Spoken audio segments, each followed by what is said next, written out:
Our next section, we're going to take a look at the CAGED minor scales. Now, these are in fact exactly the same as the major scales, except we start from a different point.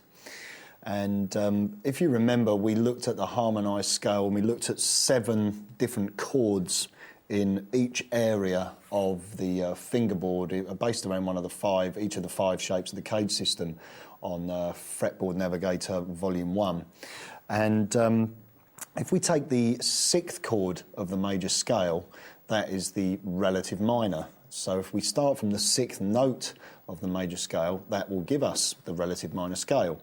So what we're going to look at is A minor, and that's going to be basically based around our same set of shapes, but just starting from the A note and basically based around the A minor chord within that same area of the neck. So if we were playing C major as a C shape, the nearest possible A minor is going to be the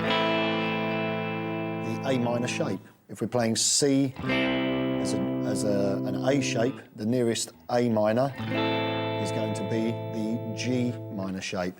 If we're playing C as a G shape, the nearest A minor shape is E minor. If we're playing C as an E shape, I like to think then, the nearest possible A minor is the D minor shape. If we're playing C as a D shape, the nearest A minor is C minor. So you can see how the two are very closely related and within the same area of the neck. Now for the scale shapes, the A minor shape is based around the C major shape of the scale, of the C major scale. So if we take our first scale shape but start from the note of A, it will result in the A minor, A natural minor.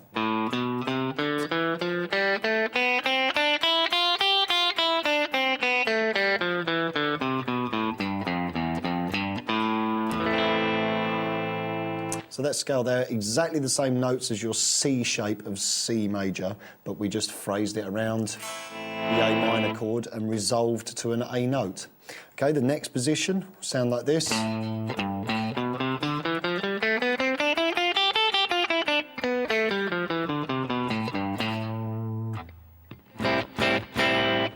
Next position.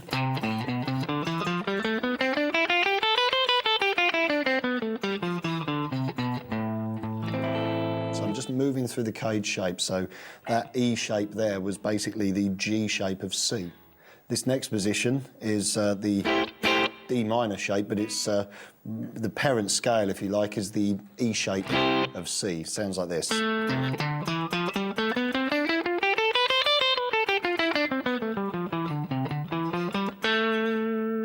Our next position is the C minor shape, but that's coming from the D shape of C major, so from the root.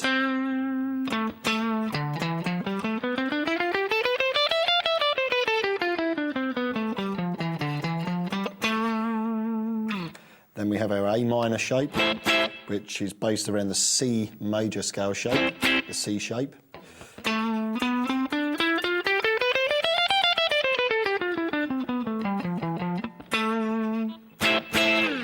And there you have your 5 CAGED shapes for the minor scale. Now, just one last thing before we move away from the CAGED shapes for a little bit. This is why I really like using these scales, and this is a really good way of mapping out positions on the fingerboard. Say, for instance, I'm playing my A minor pentatonic, shape 1, or C major pentatonic, shape 5, it's exactly the same shape. If I take the G shape of C, that functions as the G shape of C major or as the E shape of A minor. So here's the minor pentatonic with the notes added in.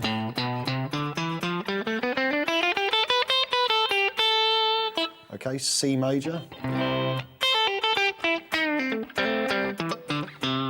Add the notes to the C major scale.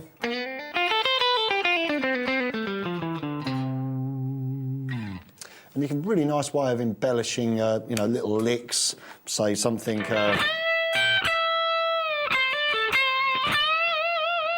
Very much a C major lick there, and I can embellish it with notes from the scale.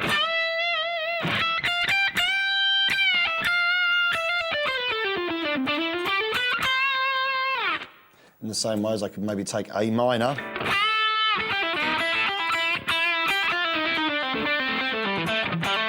You can hear me playing little embellishments there. That little figure pulling off 8, 5, 6, 5, then putting the blues note in.